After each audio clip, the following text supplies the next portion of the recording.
আজকে কি তোমরা সবাই জানো, আজকে হচ্ছে নীল পুজো। তো নীল পুজো উপলক্ষে আজকে আমরা সবাই উপোস করেছি, সকালবেলা জল ঢেলে এসেছি। তো এখন কি খাবো? আজকে তো ভাত টাত খাবো না, নিরামিষ খেতে হবে।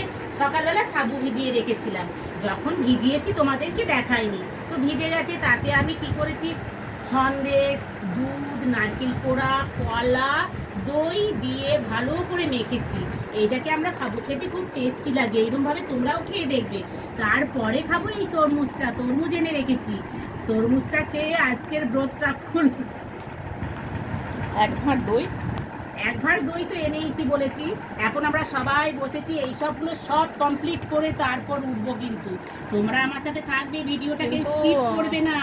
এটা আর আমার ভিডিওটা দেখার জন্য দিল থেকে থ্যাংক ইউ। আর বলছি যে এই যে মাখাটা কজন মিলে খাবে? মাখাটা আমরা তিনজন মিলে খাবো, তিনজন উপোস করেছি। এটা হচ্ছে সাবু মাখা, তাই তো? হ্যাঁ, সাবু আর মাখা। এক ভাঁড় দই। কলা আছে, কলা তো দেখালে মজা লেগে যাবে। আমি একটা ছোট ভিডিও ছেড়ে দিই।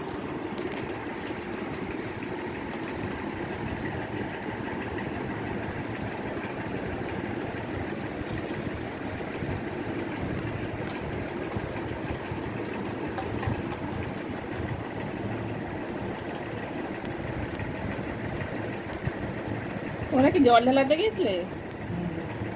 আমরা জল ঢালিয়ে কোথায়? এখানে কি বুড়ো শিবের আমাদের মন্দির? এখানে সোমনাথ তলা আছে, সোমনাথ আছে।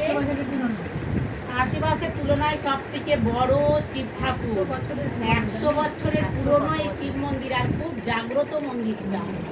তো এই ঠাকুরের কাছে এক মনে যেইটা কামনা করবে মনস্কামনা পূর্ণ হয়।